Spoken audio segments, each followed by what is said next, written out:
So we've seen the use of braces and other elements of syntax so far. And in every case, what they're used is for packaging or containing certain kinds of operations so that they don't get exposed outside.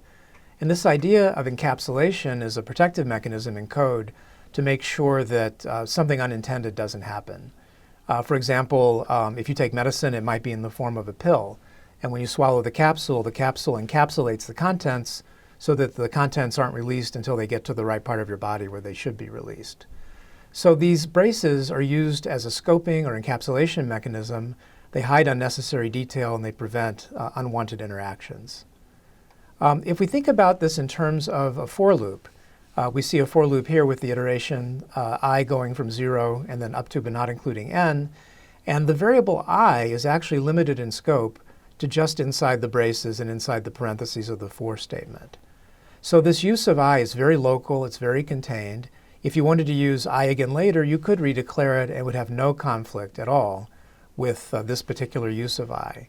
So the for loop is encapsulating the use of I, and it's not available outside of the braces. Now j similarly is declared within the braces, and so it's also not able to escape. The value j is only available within the braces that contain it, and if you want to have a j outside of that, you could, and this is another way to see encapsulation. Everything declared within the braces is only going to live while the braces are there, and once the braces are exited, those names all effectively go away. So a good software practice is to contain variables in scopes and to try to make use of them as close to the point that you need them. An example of bad style would be to declare an integer I, and then 5 pages of code later start to use it. By the time you got to the use of I, you would forget that you ever declared it because it was 5 pages ago. It's much better to declare variables very close to where they're going to be used. And so we say that all variables declared within a method's body are considered local to the method. They disappear once the method returns.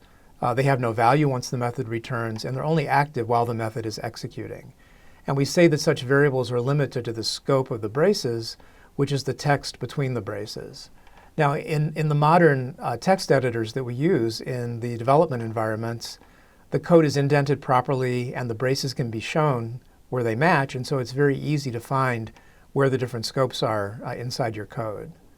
If we look at the variable sum here, we declare it as a local variable inside MPY. We give it a nice name like sum, but the use of the variable sum is confined only to within the braces. If we tried to access it after multiply is over, you can't even reference it. There's no way to even get to it.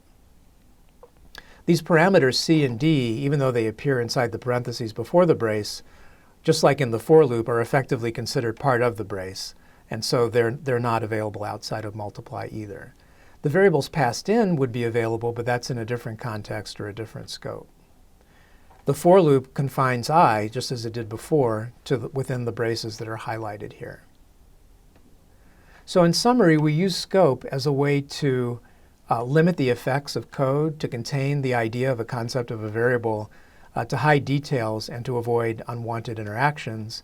And we use method abstractions to generalize an idea and make it more widely applicable.